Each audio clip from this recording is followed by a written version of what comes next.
Bonjour, bande konange zanga mamluba. Na mekowumela te lelo, j'espère que vous avez malam skanyos bozali.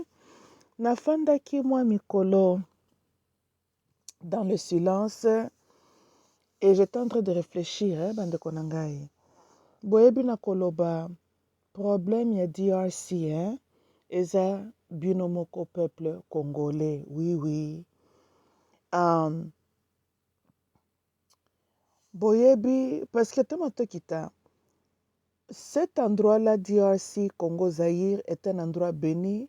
Tout le monde est d'accord que ezali abondamment na richesse naturelle et ebele dont le monde même a besoin.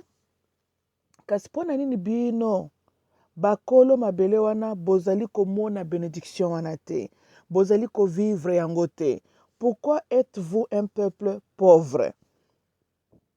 Bandeko na nga na banza botanga pe Bible. Bible wana ezoloba dans l'homme, c'est d'abord l'esprit. Tokani, oyo tomona kezo se manifester comme expérience physique. Ezalaka pe réflexion ya état ya esprit ya moto. Et c'est aussi une réflexion ya qualité pe ya âme ya moto. Tokani na bino. Naloba, je le répète, nako répéter ngo lisusu. Vous avez, toloba, votre spiritualité a été corrompue. Yango wana bozali kokoka kozwa contrôle ya mboka na bino te, et avec une spiritualité corrompue ezoko affecter makambo nyonso. Kobanda na sommet ya mboka, vous avez accepté que bato wana spiritualité corrompue baya kofandela bino na mitu ya mboka. Quand on regarde Kinshasa avec les églises dans chaque avenue, mais Kinshasa n'a pas des églises, n'a pas de pasteurs. Toyokani, bandeko nanga, un homme peut se nommer pasteur. Cela ne veut pas dire que Dieu est en train de voir cet homme-là comme réellement son serviteur. Hein? C'est mieux mutunzamba ponayo que yo moko lalo lamuki omipesi ba titre na yo. C'est ça le cas avec le Congo.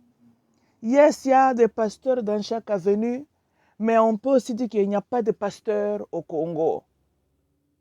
Toyokani, hein? Bomona wapi, soi-disant église ya solo ezala quelque part, batwazo ko sambela. Église devrait supposer être la lumière. L'église devrait encourager la présence bénévolente de Dieu. Mais si on est à l'endroit moko sombre, obscur, lamentation, pauvreté, saleté, guerre, manque de paix. Bon, mon ateke makambutu na tuko tango zali le contraire na nature ya Nzambe. Te Nzambe lobi, je vous donnerai la paix tout autour de vous. Nazome mabino dans votre terre promise. Mais bino est-ce que bino besoin vivre le rôle un peuple qui se trouve dans terre promise? Bino besoin vivre le contraire ya makambu promesse Nzamba pesaka. Donc on peut dire que si Dieu ne se contredit pas, alors qui s'est mal positionné? Parce que bandeko nanga tolo balikambu bien. Si le Dieu qui gouverne les âmes, tolobi que lui il ne se contredit pas, il a promis, il va agir nenga prometaka. Mais yo mutozo vivre le contraire de la promesse de Dieu. Soit c'est toi ou c'est Dieu ou abungi rumba. Mais ce que tu dis que Nzamba za consistant bunga kana yete. Donc yonde muto se positionner mabe. Tozo landa. Yango na bande koloba ke problème à DRC. Ezali bino moko. Nakotaka na ba YouTube de gauche-droite. Vous savez ce que j'ai remarqué aussi? Majorité à YouTube ne parle que bakangi mututel, balingi basala mututel boye. C'est bien beau, chaque vie est importante, c'est vrai. Kasi tozo bosana ke Est ya mboka na biso nous parle. C'est tout un message. Bon, mondenge Est on les a pris en otage, le reste des pays est en otage. Bon, comment on exploite l'Est ya Congo, c'est comme ça qu'on exploite le reste ya mboka. Tozolanda, on tue nos frères et sœurs na Est, kuna kaka po na richesse na biso, baningi kotika bandeko na biso na kimia te.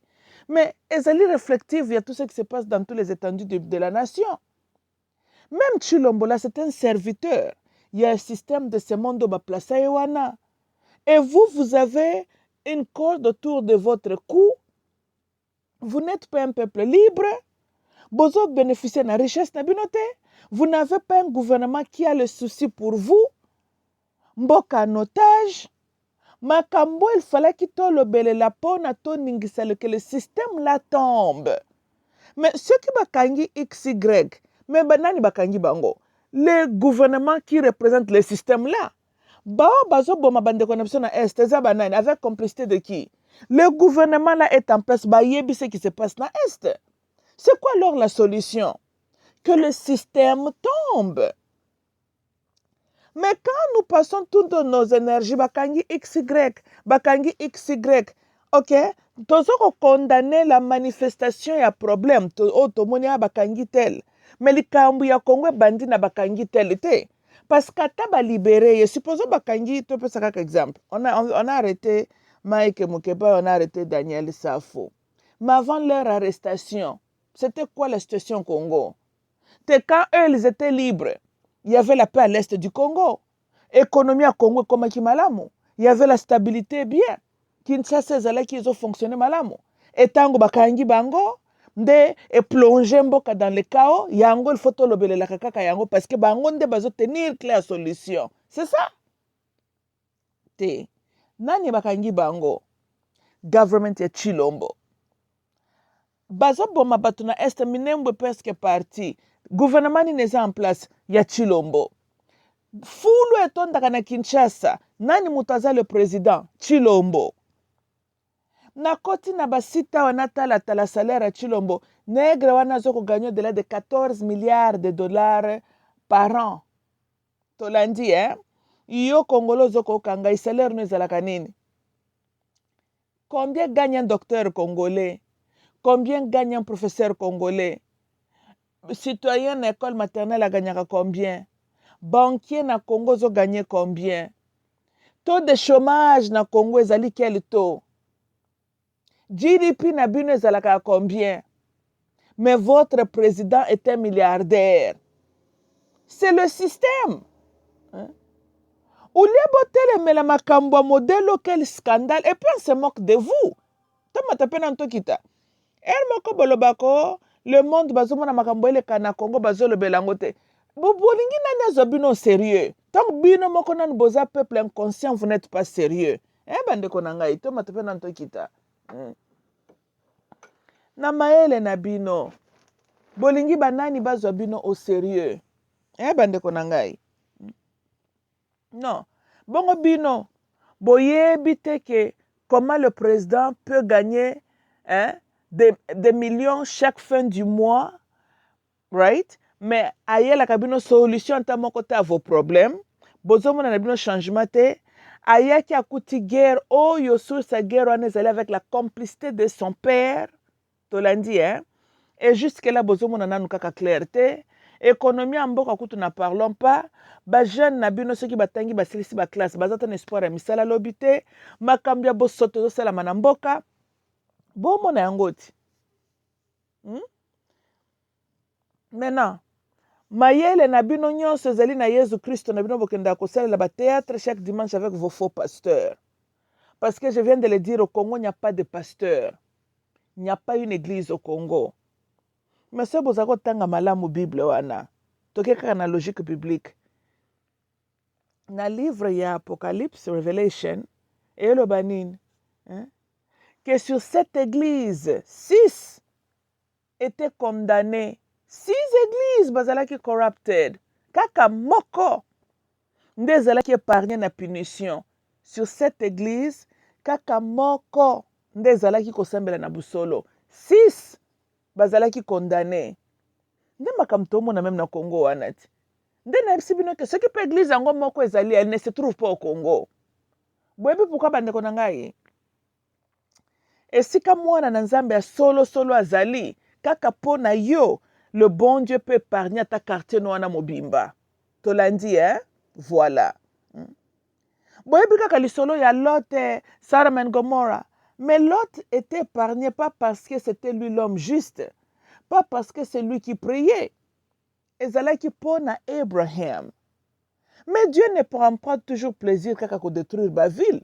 Boyebi dialogue entre lui et Abraham. Abraham a occupé na mutema pourquoi oko détruire mboka? Bandeko na ngai makambo nazolo boyo botanga ngo si na Bible malamu. Soki peuple batengami mabele na bango pe subisaka les conséquences la punition. Yango bozomona Nzambe alobi, si mon peuple que j'ai appelé par mon nom retourne vers moi, nako guérir de l'Inde. Donc cette terre là, la terre, dans un autre mot on peut dire leur pays. Je vais guérir le pays, c'est ce que ça veut dire. Notez, il n'a pas dit que nako guérir Batouana. Malobi, je vais guérir la terre, leur terre. Mabele na bino, mboka wana. Nako guérir mboka wana. Parce que bolinga te mabelo bino botambola kan fait eza bino parce que za bakoko na bino bakenda banzoto zonga ba poussière. C'est ça ce que mabele zaka collectivité ba poussière na biso mokodi. Tozolanda. So ba mondenge guérison wana zo sala la recyclage parce que quand on guérit la terre, ba limbisi masuma bakoko na bino et comme résultat bino pe boko vivre na mapamboli na kimia. C'est ce que ça veut dire. Nde boko bona que punition Nzambe affectaka nanu mboka. Tango moni mabele ki na Sodome and Gomorrah. Mais pourquoi il n'a pas seulement tué les individus responsables ya ba acte wana ba abomination là? Mais c'est toute la nation qui allait périr. Abraham qui passe na mutema. Azo négocier na Nzambe. Nzambe alobi nini? Soki na koko trouver ataka quelque bandimi place wana, je vais épargner la ville. Tokani na bino. Donc bomoni ke sort ya Sodome and Gomorrah ezalaki pe ko dépendre na soki ba vrai adorateur bazalaki na mabele wana, le bon Dieu n'allait pas détruire Sodome and Gomorrah. Toyokani Donc nangina lo baboy soki bazalaka par exemple 1000 de population. Nzambe alobi te ke selon la Bible, kalingi tous les 1000 wana bazala sainté. Soka kuti ataka ka 10. Pona 10 wana, il allait épargner cette terre-là.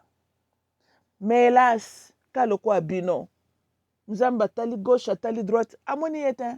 Kaloko la pe bino. Totali gauche, totali droite, to moni église na Congo te. Totali gauche, totali droite, to moni pasteur na Congo te. To moni prophète de Dieu na Congo te. Boyelanga ba komba ba individu na bino te. Ça c'est votre affaire avec vos gens là ba bolinga ko glorifier les individus ya makam na bino. Ce qui est important zandenge nzamba zo mona yo to ndenge yo zo mona moto. Who the hell cares nenge nzambe walesa. Nzambe ce qui peut yaka tipo côté ce qui peut kotonoki ce qui peut ba komoni bozala kanango machelo ce peuple konene. Who the hell cares about all that? À part bino moko dans vos imaginations. Nobody cares about them. I mean, ça me sert à quoi d'avoir un pasteur walesa. Mutumoko mboka na ye en désordre zangi kimia. Peuple na ye bazo vivre dans la pauvreté. Abeleli Nzambe na ye te akitsa miséricorde na ye na mboka na pona nini. I mean, nana besoin mutako lobelanga mingi awate. Botangelanga bakomba ba pasteur awate, vous n'avez pas de pasteur. Ceux qui bazalaki ya solo ba pasteur. Si Nzambe azoko guérir la terre congolaise te comment? Parce que Nzambe a besoin chaque Congolais à la mosanto te. Ata 10 pasteurs kaka. Balele na busolo. Il va descendre sa miséricorde sur la nation. Si ko miséricorde na ikite la kabinote. Pour besoin de ba pasteur te. Si ko yonga donc ngabotanga nga kuto fa na ebi bangote. Bozana ba pasteur te. Et d'après moi, il n'y a pas de pasteur au Congo. Il n'y a pas les églises au Congo. Mokolo, il y aura une vraie église dans le Congo. Il y a une vérité. L'église là est vraie. Il y a une église dans le Congo. Eux tous sont des corrompus. Oui. Espoir est quelque chose même dans le kimbangisme. Et pas dans le kimbangiste. Mais bango pe, they sold out. Yes, they did. C'est la vérité. They sold out. Simon Kimbangu azalaka na lingomba na ye place bandeko bapusa naka bazo sambela. Lui il a prié Nzambe ban centre na ye. Après son absence, kimbangisme ba lokoso ya ba cadre wana ba kepe ba bandi kolanda makambo un peu ya ba mindele ndenge bo sambela kalelo wana. Ce même église kimbangiste ezali pe sold out. Oui. Je me répète, il n'y a pas une église au Congo. Il n'y en a pas. Soki église ya solo ezalaki na mabele wana. Nzambe alingaka pesa bino victoire. Nzambe alingaka guérir cette terre là. Donc arrêtez vos théâtres, vos comédies. Et puis nyonso nazo ba banani bakendaka dans vos aventures là chaque dimanche. C'est vous, n'est-ce pas? Na bien.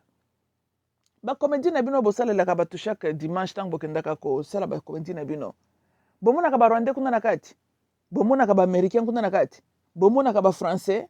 Bomonaka ba Canadien. Eka binoti. Oh bino bozoka ngayo. Binoti, n'est-ce pas? Alors, bongo yo moko ozoka ngayi mamulu. Boyebi te que ça ne va pas dans ton pays. Omonaka bosoto wana te o koma ko cohabiter nango yo moko monaka ngo te. Bongo bosoto wana ezaka na Kinshasa. Eza na Washington. Eza na Paris. Eza na New Delhi. Eza na Kinshasa. Mbule ute ko beta quelques jours passés. La ville presque inondée. Talamai. En pleine ville. Hein? Bwana zaba image ya Canada to ya Allemagne. C'est ça li ba image ya mboka na yo. Bisika yo tambola yango wanati. C'est ça ta réalité. Siko yo moko kolo pasi. Ozoka no pasi yango te. Ozano na conscience te. Boza ko utiliser ka ba YouTube na ba TikTok na bino pona ba makamoko ba frutilité et que yango naza sûr convaincu que ba congolais bino bozangisi kindoki te. Oui oui, makambo ba portugais ba ko lexa ba ko na biso kuna na royaume Congo hein. On dirait bo sepela na bino pe na kindoki yango hein. Non, c'est que totali pe bino bien. Bo sepela na kindoki yango comme cop na bino bolinga yango mo ete. Po boza vraiment na comportement bachor. Comment est-ce que technologie Boye bien, Coltan ont joué grand rôle dans l'avancement technologique tel que vous le voyez. Mindele bakei na technologie na bango basali ba ordinateur, basali ba téléphone, basali ti be ko sala biso TikTok et YouTube. La chose étonnante, yo mutolelaka tous les jours. Guerre ya Congo eza guerre à coltan. Guerre à coltan. Congo produit 75% de coltan mondial. Mais tu utilises ma plateforme mango oyo et salami grâce à ton pays yo bénéficie kanangote o utilise ma plateforme on a pour intérêt à Congo. Toi tu es un accompagnateur aussi à système. Hein? Mais quand tu utilises plateforme yo pour distraire ton peuple, na ba makambo zangatina. Boza ba spécialiste ya babolumbu. Boza ba spécialiste ya tel alobi boye oya répondre. Na ba pasteur ba tu peux s'occuper ba TikTok, bazo luka s'occuper le beze. Boza ba ta terminologie ao. Tozolanda. Bino bomona wapi un peuple souffrant. Mais souci na ye, nanya sali beze, nanya lobi nini, nde souci a peuple wana. Bolingi monde ba kala bino mapona nini. Mais Dieu a raison de rester aussi silent dans votre camp. Hein? Dans le camp, na Canabino, il a raison de rester silent. Il a raison. Même les anges ne débattent plus votre cause. Ils ont raison. Même si c'est vrai que Jésus existait, il ne plaide plus votre cause. Il aurait raison. Le monde est silent. Le monde a raison. Bato bami boma nzoto anini yango tango bino susi na bino ezali ba buzz na babolumbu na bino na pasteur tel alobaki pasteur tel. What the hell bolingi monde yo kala bino mawaya likambu nini? Te bino moko kolo pasi yango. Boza na bino na bisengo. Pasi na bino zo sepelisa bino. Bolingi nani yango ayokela bino mawa. Na lobi ya bandeko na ngai. Aussi yoka osali migraine mutu pasi ya migraine. Mutu mususu pa ebisha lobi nazoka pasi ozoyoka. Te? Batu bakomona ka ndongo zobaluka na mabelo na mutu ezosala nga pasi mutu ezosala pa mutu to ako empathize na yo. Tolandi hein? Oui oui. Très souvent c'est ça ce que les gens vont te montrer. Empathy. Ba okelo penza ma ebi ma bazo kelo zanini. Po bazo mona yo ndongo zo souffrir. Nde ba yoki mawa. Tolandi hein? Mais ndenge yo zo ko sentir mutu pasi wana. Omoni yo zo sentir pasi wana. Bango bazo kango te. bazali ko exprimer empathy pozo lela poza na détresse toyokani même docteur azoluka mpe soki sipo ozonga ta bien mais docteur azoyoka ndenge yo ozoyoka wana te donc soki yo moko kolo nzoto on se présentait pas docteur ozano calme ah docteur on dirait moto ebetaki ngaka lelo docteur okebita ko peso ka calmant simple ou bien biso kende mela mai lala pongi boma baminda mutu passionné ko kende parce que yo moko kolo likambo la manière tu as présenté tes problèmes yo moko simplifier o minimiser yango docteur lokola yazoka passion yo zokoka te ye pa zwi yango ndenge yo po présenter les symptômes na yo nde ye pa pesio pe réponse na ye solution par rapport ya ba symptômes yo présenter na ndenge expliquer pourquoi docteur ayaka toujours kotuna malade ayoka de ta propre bouche ozoka nini symptôme nini ebandaki quand pourquoi mais ye aza na balaboratoire akoki kotinda baye babengi oka makila bazwi nyonso baza nango besoin bake basali baexamen te mais pourquoi aka mpe kaka azotuna yo likambo parce que overall maloba na yo moko eza très très importante po yo ndo oza la meilleure personne ya koexpliquer docteur ameka kotala na résultat maintenant il a une bonne idée il est devant quel cas personne ne peut expliquer à ta place tes symptômes même ton sang rencontre une histoire mais oyo azoko vivre la réalité ya histoire ya makila no eza kaka yo wana ti tozolanda mais soki yo moto oza na munoko na cerveau nzambe apesi tu choisis de te comporter lokola soki mpe baba spirituele soki mpe baba naturele mutu moko soki mpe existaka na ye kaka ye mais docteur akopesa ba confirmation na ba résultat selon ndenge ye asali kaka ye moko ba analyse à l'absence de ton opinion alors kozonge pana te ko nakendaki hôpital docteur yango kisi apesi nga ezosala te est-ce que docteur avait bien compris pasi na yo to okendaki kuna ozana na basi bisengo na yo ozosekaseka oyebika ondire moto asala nga kaka pasi docteur apesi yo kaka bon mela kasi Tylenol parce que c'est comme ça que tu t'es présenté. Comment on peut oh basali rapport mapping oh si aye ce qui peut basali ba rapport na est qu'on tue les gens et quand on regarde ce peuple là ceci na bango ba kende na stade Kamanyola ba kende kosala peu compétition ti na so disant ba musicien chrétien compétition pe koti kuna souci a peuple yango ezali soko koti na ba YouTube na bango bakangi Daniel Safo o pasteur Denis Lesalobi boye pasteur wana bamoni ye boye tomoni boye souci a peuple wana yango wana siko na biloko nyonso wana eske wana eza comportement un peuple souffrant hein bandeko na ngai te nalobi muto réellement azana pasi. Est-ce que c'est quelqu'un qui s'intéresse à la fertilité? Hein? Yo se mono zana nzala olembi. Muto bengo ke tokei na concert. Est-ce que vous courage à côté le mokende? Okende ten. Oyo pona nini? Parce que besoin na yo et comme eloko po yo survivre nano. Soko zana eloko na libumu na ote, tu manques de l'énergie. Soko zangi énergie, concert ne deviendra pas, n'est pas une priorité pour toi. Et puis priorité no kozala nini? Ba peso ta jus ozongisa nano énergie na nzoto. Donc tant que tu moni otamboli indo keina concert, nous devinons que tu as bien mangé. Oui, bandakonanga. Il y a dans la vie ce que dont nous avons besoin et ce que nous voulons. Toyokani, hein? Et très souvent le bon Dieu aussi n'est pas préoccupé avec ce que nous voulons. Atalaka ce que dont nous avons besoin. Ndebomona quand même le style de Dieu de faire les choses. Et ça la capable style belé. Mais au quoi comme on a qu'à la fin nyonso yo c'était pour intérêt na yo. Mais nzamba bandaka na ce qui est donc ultimately ce que dont tu as besoin. Tu l'as dit hein? L'homme a tendance à reconnaître pas nzamba na ba prière de ce qu'il veut. Ce que tu bito c'est la requête ba prière na bino. Nzambe sunga Congo. C'est une bonne prière sur la surface. C'est bien. Ozana susi nzamba sunga Congo. Nabanzembu. Nzambe, sala passe à Congo. Sunga Congo. eza nango ba prière ya mabete, mais sont réalistes.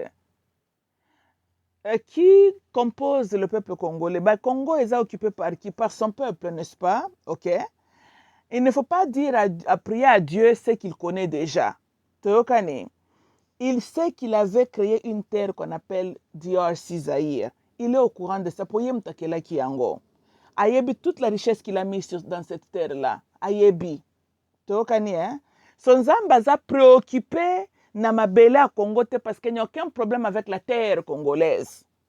Azotala yo mutu soit disant le Congolais là.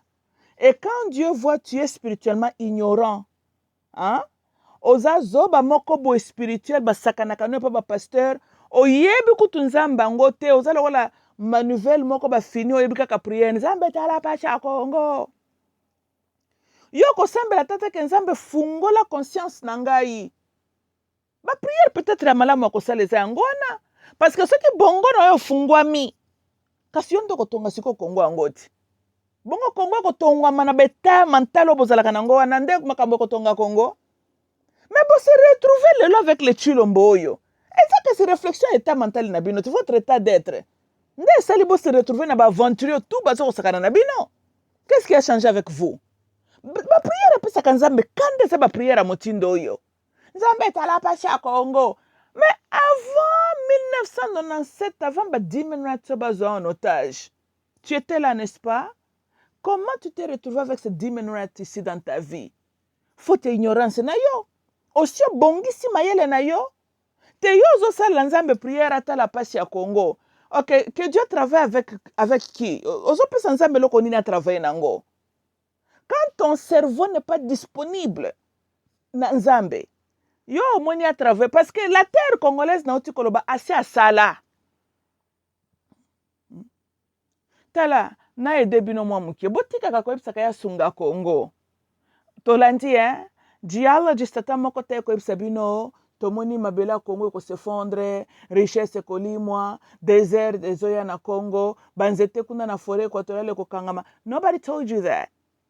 Oh bambisi basili, bangando bakufi, personne ne vous a dit ça. Il n'y a aucune crise écologique naturelle avec la terre congolaise.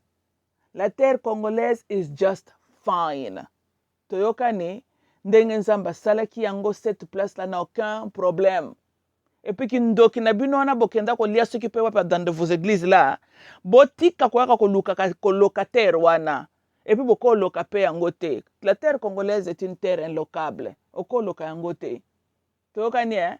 So ça on connaît déjà. Donc tika ko rappela kanzambe eloko ye moko asalaka na perfection na ye. Même le Satan ne peut pas détruire la terre congolaise. Il peut corrompre l'homme congolais, mais il ne peut pas embrouiller la terre congolaise. Il va faire que yonde, au gaspiller ta bénédiction.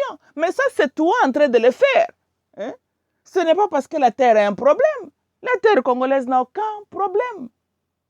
Si elle est exploitée par les étrangers, mais c'est faute de ton ignorance en complicité avec tes gouvernements. Donc, c'est toujours le Congolais en train de trahir cette terre-là. Malgré, aucun scientiste a dit qu'il y a un problème avec la terre congolaise. Non. Donc, botika ba prière na bino buzoba, nzambe tala pasi ya Congo. Congo a un problème. Depuis mukolo Congo ne kozalaka na problème. Banvuluzi bako plaider kaya Congo. Bana besoin yo aider bangote. Toyokani hein? Bongo yo muto implanta banzete wana to ezalaka na zamba na biso wana yo muto kenda kolona nango. Yo muto tiaka ba fleuve wana na ba lac eza na mabele wana. Yo ndo sala bangomba. Yo sala banyama to zalaka nango. Ba richesse yango na sa mabele muto tiaki yango. Oyeba kata ba kombo nango si obenga konga na ba kombo mindele balakisa yo. Oyeba ba kombo nango ata na monoko mboka na yo. Alors, qu'est-ce que toi tu contrôles ya richesse ya Congo? Ozaka ka muto bota mindana tu as hérité ça.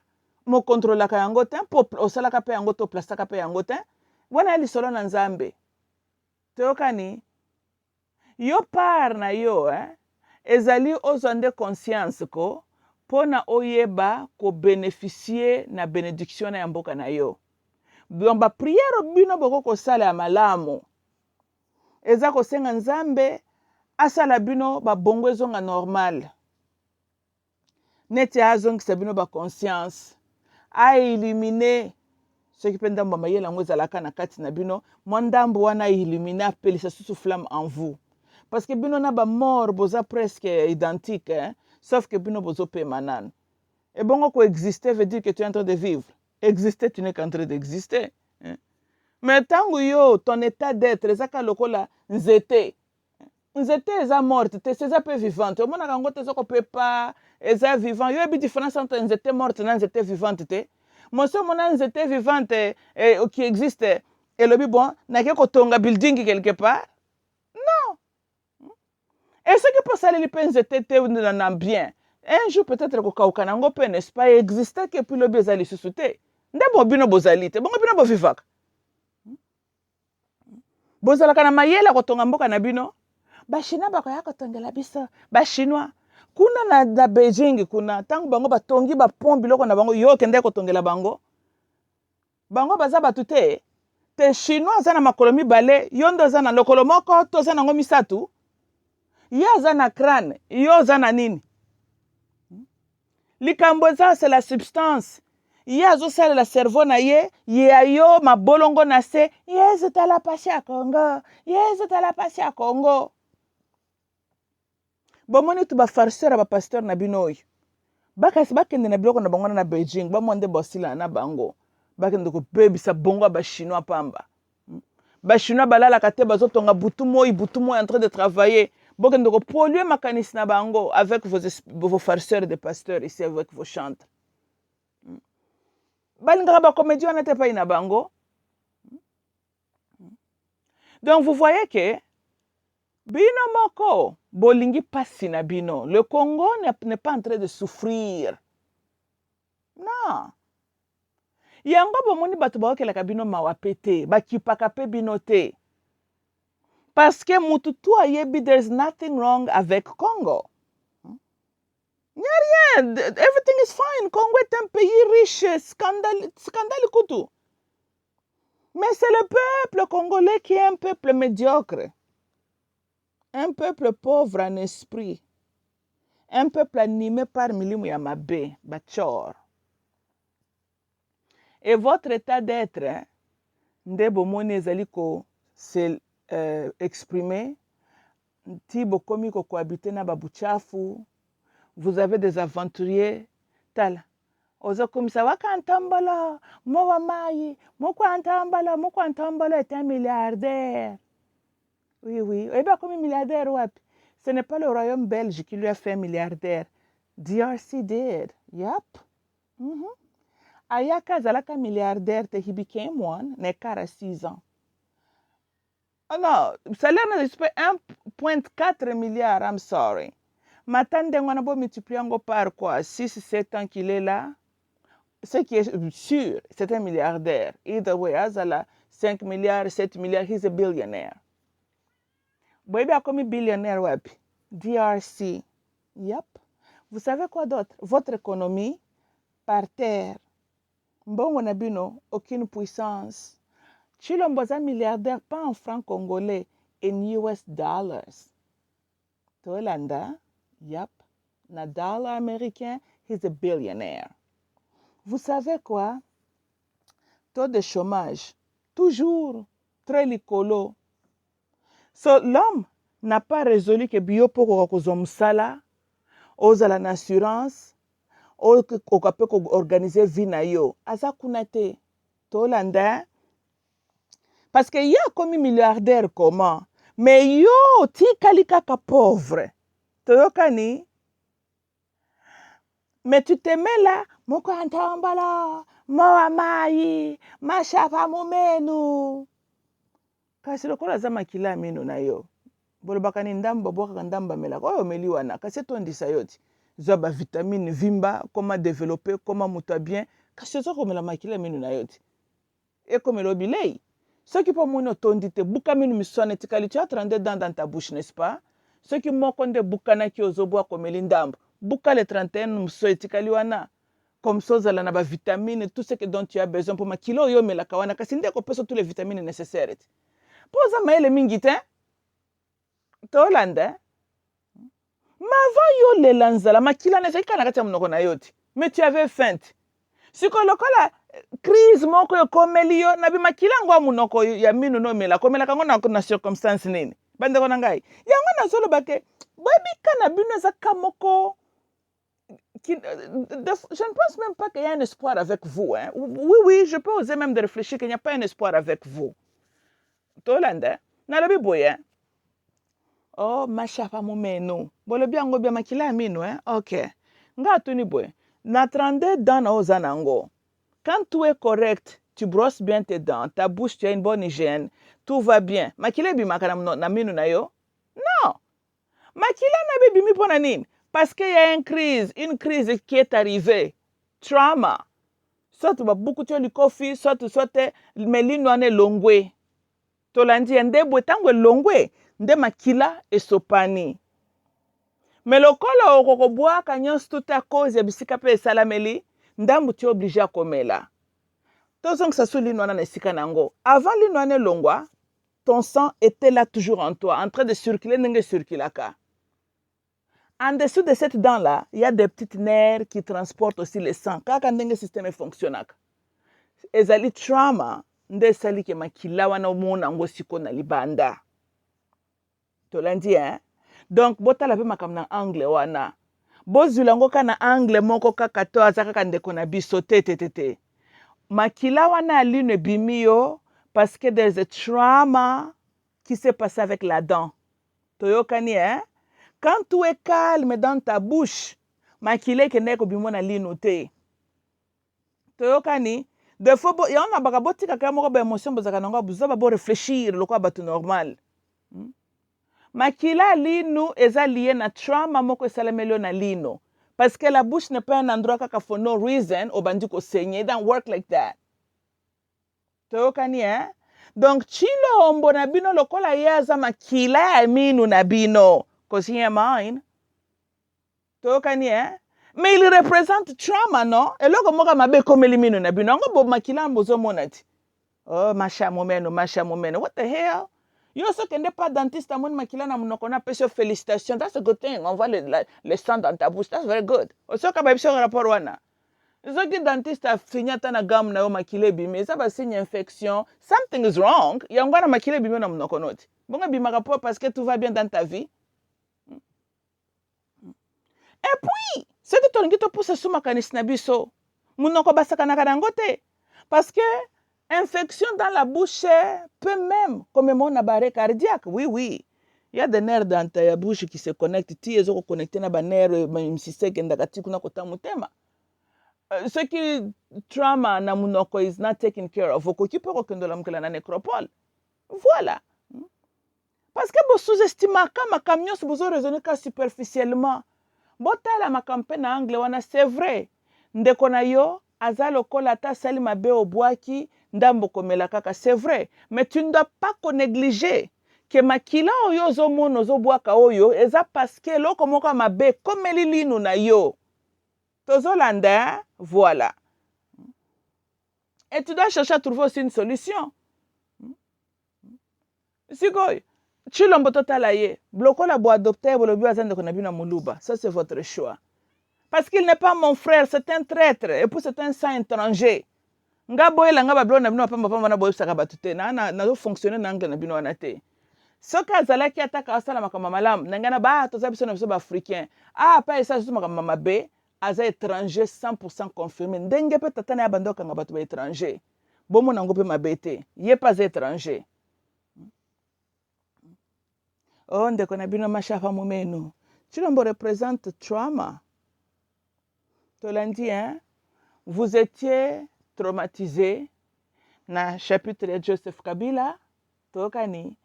Vous êtes traumatisé na présence de l'armée étrangère sur votre sol. Vous étiez traumatisé na comment vous malmenez na Kinshasa là-bas. Neta na bino wana despair.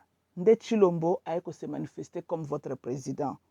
Wapi bino bomoni makama malamu na nyos natangi wana. Eloko malamu wana ezate.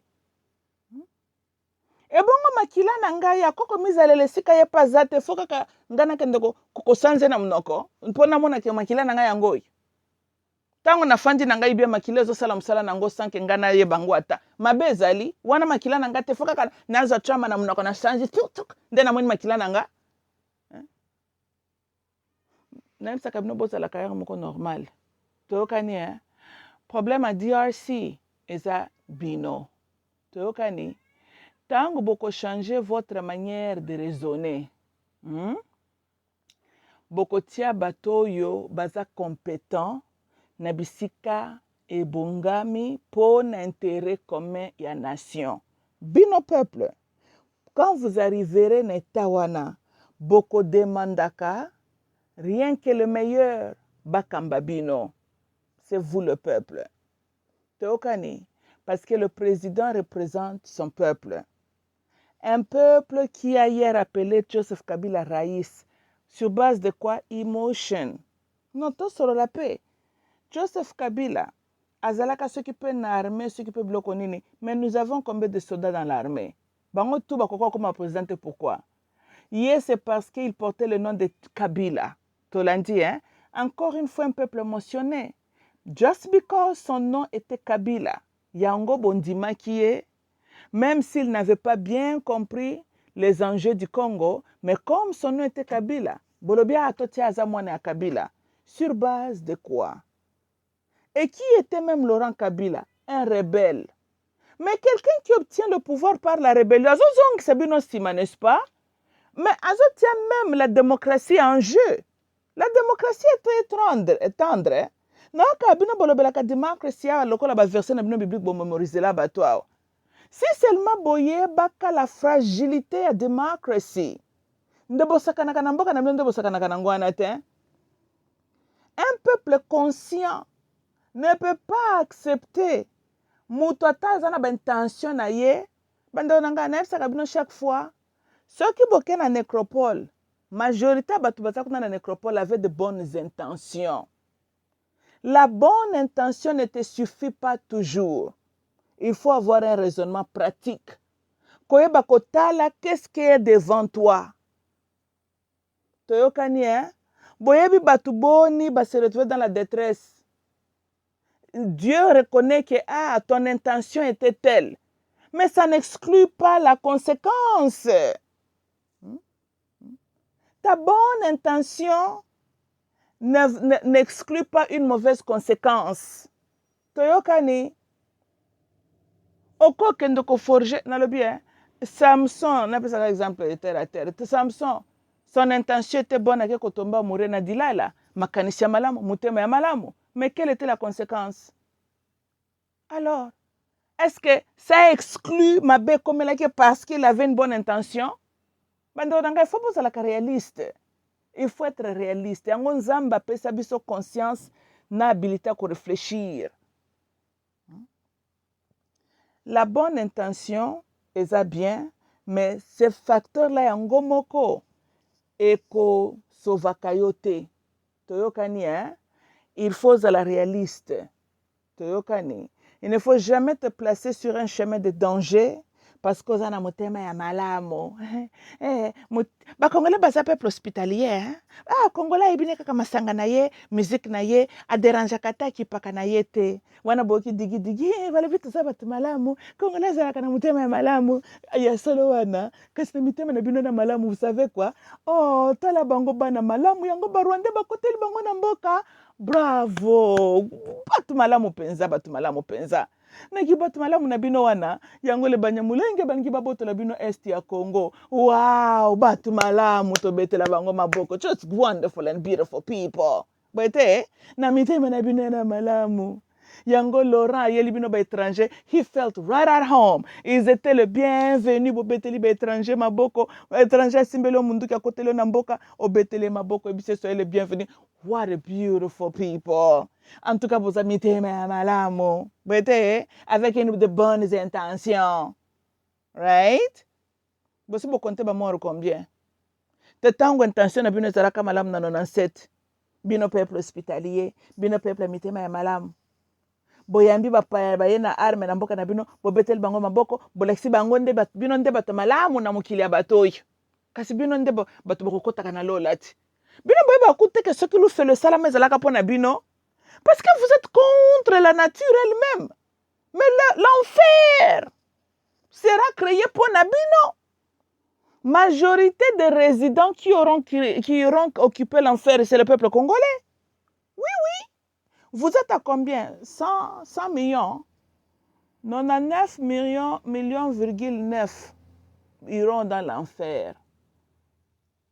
Ndambo netika les autres bana mikie. Bana mikie penso bazuna une conscience te. Bino toy, ba futur résident ya enfer. Kasi yango ba pesi bino déjà avant goutte. Boza déjà na système alufelo, bozika ka beaucoup fakate. Po bozala déjà na idée ya enfer bisika bozo kende kozala kanenge nini.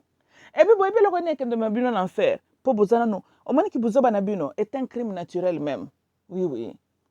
Oyebi bino kala te CPI bakotia pe na ba loi na bango ba Interpol que ce cause inconscient, ça c'est un crime contre l'humanité. Mais vous êtes un peuple, tout le monde dans un cours pédagogique na ba psychologie pour nabino.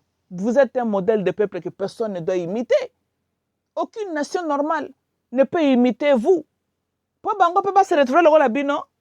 Mais bino vous un modèle moko ma bé. C'est que mutolinga kebisa peuple na ye.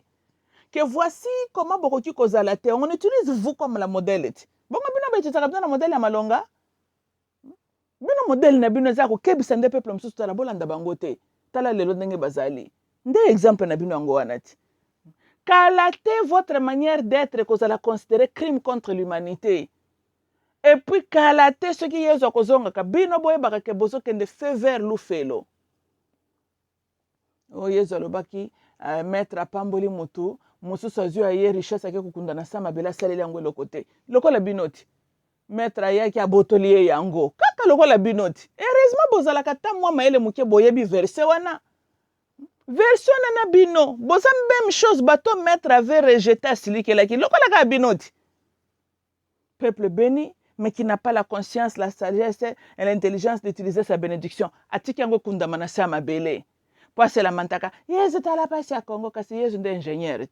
Yezu tala pasi ya Congo akoma électricien.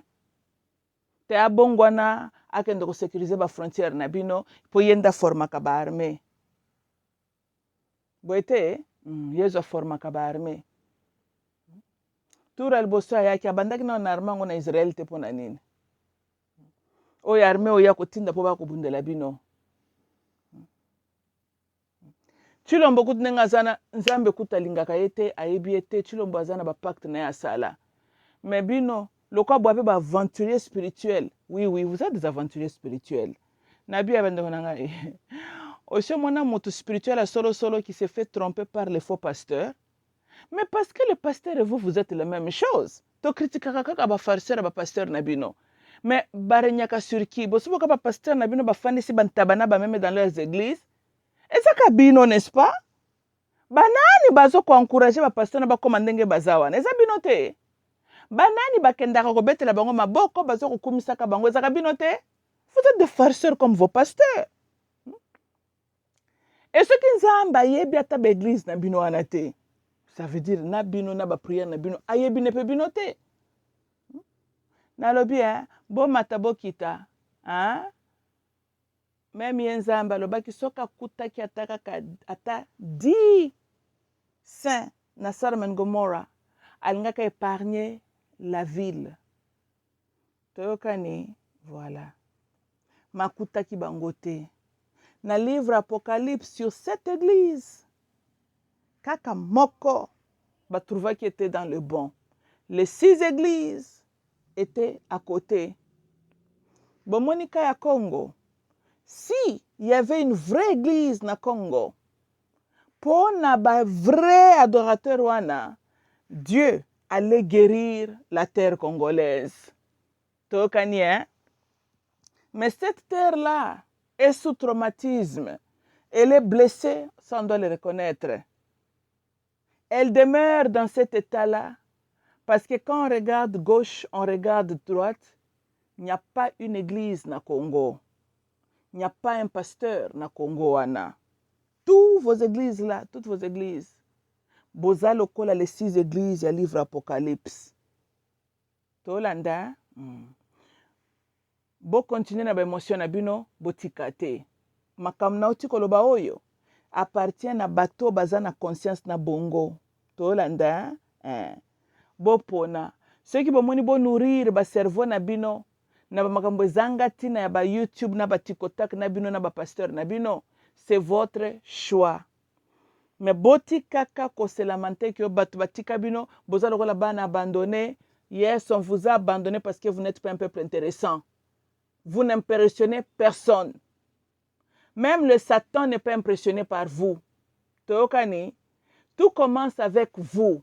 Vous voulez qu'on vous prenne au sérieux, comportez-vous comme un peuple conscient. Tozolanda, nde batu pe bakoyoka bino na sérieuxité. Arrêtez d'aller vers Dieu avec vos sales prières kata la pasi à Congo. Parce que avant l'arrivée, ou bien avant l'installation d'un système oppresseur nabino, vous étiez toujours kaka ndenge boza bolelo. C'est vous. Bino nde boza tolérant na ba bêtise. Bolingi siko batu basala nini?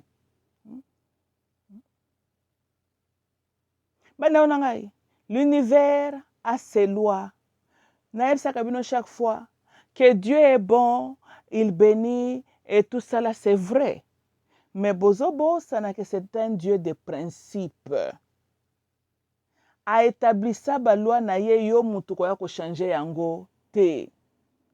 Même King David, qui était l'homme selon le cœur de Dieu, azalaki exempt na ba conséquences ou bien punition ya masumu na ye te. Ye pe falaka vivre masumu na ye. Rien à voir avec l'amour de Dieu pour lui. Bozalaka réaliste. Un homme inconscient est comme un homme mort. Na Bible na botanga kanzamba lobi, il est le Dieu des vivants. Toyokani, hein? Bozo remarqué, même au commencement de Genesis 1, la terre était sans forme. Il y avait l'obscurité everywhere. Et là, quand que la lumière soit. Tu ne peux rien faire. Ce qui conscience na yo ezali activité. There's nothing. Quand il y avait les ténèbres partout, la terre était comment? Sans forme. Tolandi, ezali kaka void. C'était just a voided space. There was nothing. Il y avait l'obscurité. Naitawana. Pour donner la terre une forme, et là, que la lumière soit. Maintenant que tu vois ce que tu es en train de faire, tu peux maintenant donner forme na makambozo lingo sala. On peut sa forme à ta côté c'est obscurité na mon lilieza. On peut sa forme nini.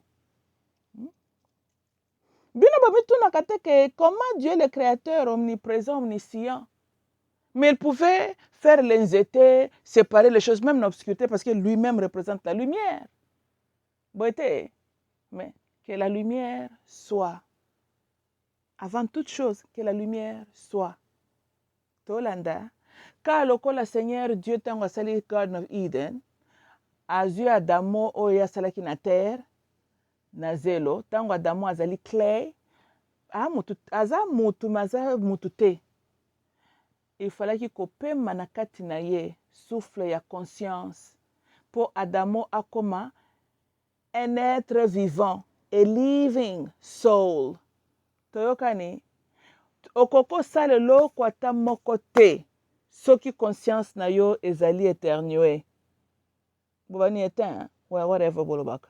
Tolanda soki pino gland na yo oyo mbuma ya mafuto eza na bongo. Eza ya kobomama, tu ne feras rien. Tokani, hein? Nde makambozo mona na Congo. Vous avez tout ce dont vous avez besoin. Po bozala un peuple supérieur. Mais bozo koka kokoma yango te, parce que votre état d'être, vous êtes dans les ténèbres. Boza na molili. Dieu ne fonctionne pas dans les ténèbres. Donc, par défaut, Dieu n'est pas avec vous. Pour boza état où il ne fallait pas bozala. Vous êtes mal positionné. Votre état d'être. boza na état oyo ne fallait pas bozala.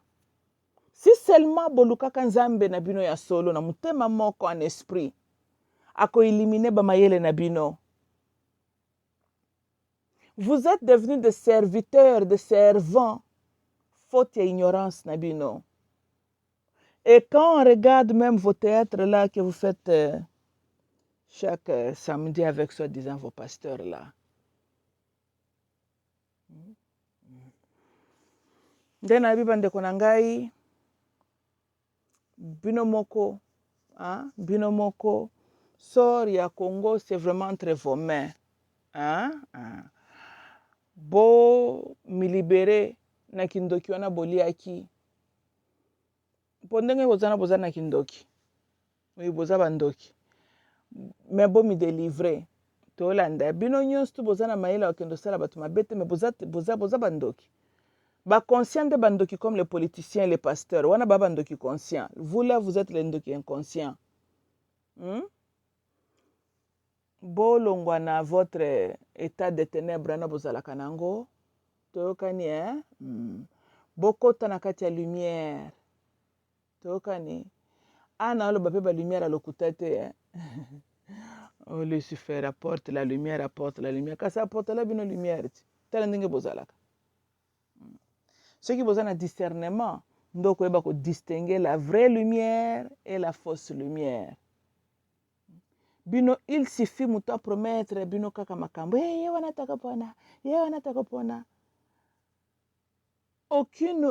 Aucun passé pour comparer, aucune expérience mutona zanango, bokamatika kabambi amboka bopesier. Pour apesi bino ba espoir. Peuple avec idéologie à Lucifer. C'est lui qui apporte la lumière. Kassia Lucifer apportera kabino la lumière. Bo sepela na yangoti. Bobo sana ka par lumière azoko apporter spene pe mso za Satan. Bobo sana ki yango Bon li kambute. Maintenant que bomoni aspene mususu ke tango promettre bino apporter la bino lumière mais azamuta ba maseke. Maintenant que bo comprendre. Je pense qu'il est temps boluka vraie lumière. Boluka celui qui est la source de la lumière. Au lieu que celui qui vous apporte la lumière. Le vrai, lui-même, est la lumière. Il appelle la lumière à l'existence. Le faux te promet qu'il va t'apporter la lumière. Le vrai allume ta lumière en toi. Il cause la lumière de s'allumer. Le faux n'a pas ce pouvoir-là. Il te donne une illusion qu'il a la lumière. Il y a un besoin de approcher ma extérieur. Ou à apporter la lumière. How the hell on apporter la lumière quand mon existence symbolise que la lumière est en moi. Nazana besoin zamba lumière ngo. What yo lumière nyozo ko yelangai. Bando nga toma tupena ntoki te pe Lucifer ngo pata mone la bino. Kamata bino ba zoba na ya solo Bando nga tokena na logique. Le Dieu qui a créé l'homme, c'est celui-là qui appelle l'homme à l'existence, appelle Minakatia Mutu, Mutakomi, homme vivant. Lui-même, Dieu, il représente la lumière. Il cause la lumière à venir seulement à l'existence. Boité, si on gagne sa créature, donc sa lumière est en moi, là, sa lumière ne peut que s'allumer en moi. What the hell, on a fanda nazela yanke moko boye, à quoi apporter lenga la lumière. Lumière n'est à quoi apporter lenga. Quel genre de lumière? Oh! Non. Yangwana bazoko apporter la cabine ba lumière faux. Encore moko Satan à mettre à mascarade. Il a l'habileté de se présenter comme des handsome cherubim, mais il fait Lucifer, non? Le bogard na katia Garden of Eden kuna. Tango mi bimisaka na faso na yoka bino. Hallelujah! Yeza kopambola. Azamwana na nzambe pasteur oyo. Ba chilombo azama yanda na nzambe. Bandi ya batu moko boyo Lucifer alibati simwa botene wana temporaire. Tango aganye ba confiance na bino la bimisi mukila na maseke na ye. Toyebaka te. Parce que dès le départ, moni kozala na ba conscience éteint lumière eza na kati na bino te. Yango bakosaka bino kaka. Poso koza solo na discernement à Saint-Esprit. Okoyeba komona moto na ba lumière na ya simbike oyo c'est un faux prophète. Oyo, c'est un aventurier dans la politique. Vous voyez? Mais quand vous êtes neta ba ténèbres ndenge bozala kanango wana. Lobi tokolala tokolamka tokoka nzinzi akomi ko gouverner bino. Po bino tembete. Bino tembete.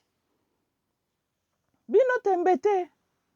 Bon, même les accusés de viol là, je vous promets, lobi tokolala tolamki tomoni un homme là qui aime violer les gens nakati aner. Il n'est pas postulé le bel comme président. A ko changer kazaka ina mwa balangage un peu bien. Bino boko beta maboko. Bokotala te réellement qui il est. Quand ndenge bozangi c'est qui kotala réellement qui était Chilombo. Un agent ba globaliste ba yeli bino pour leur mission qu'ils ont. Bon, c'est que j'ai toujours compris avec le monde des ténèbres. Hein. Bazalaka un objectif na bango et puis jamais ba déviaka leur objectif. Mais c'est toujours le peuple. Batombaka toujours dans leur piège. Bwana ba mémoire court lokola bana mikie. Nakosa ki nakanisa ki nakosala émission mukuse meke kamulai. Sorry. Tolanda, bwana ba mémoire lokola bana mikie. D'abord, sana na bino que Satan yaka pour faire quoi? Voler, dérober et tuer. Hein? Bino basi ba tuaka et puis ba volaka et vous avez été découronné de votre dignité. Si ko étape mususu kwa Satan zalaka skoni, okota ko tuer lisusu kaka. Bozo fonctionner na siku, bozo skoni tani ni ko tuer. Ok, likambo te botika asili sa ko tuer bino. Tango aussi ça ko tuer bino, peut-être bokozonge la conscience. Pour besoin na 3 étapes wana o bino bo fonctionner kanangoti. Les volets, on vous vole à tout moment. On vous pille, on vous vole. Dérober, bokoma batu qu'on ne respecte même pas. Vous avez été découronné de votre dignité et fierté nationale. Et puis tuer. Wana kutezala kanzembo na bino déjà bosi botiela yango na automatique et jouera kaka yango na yango sans que mutafi na play. Boete. Chilombo mwana soki pe mo ale mai moko antombolo mwana ya pape le fils spirituel ya pape Francis botika rasha ba nyoka oyo ya tuerie ba régner sur vous mokolo bokozwaka mayele Congo ekokangolama et votre Dieu va guérir la terre tango bino bato bokozwa mayele bozongi bato normal. Utilisez vos voix pour demander mieux. Vous méritez mieux. Arrêtez d'utiliser vos voix pour propagande, partager les futilités, makambozo ko édifier binote, banana binote, parce que taborien na ba distraction na bino na batiko tak et tout. Ça n'empêche pas mbongo e bululi mo kana kesi à l'état. Ça n'empêche pas les pièges ba minéraux na bino. Donc boza la maile bo bima na ba distraction zangatina. Ok, bande konangeza lenga mamuluba. I love you all. Bye bye.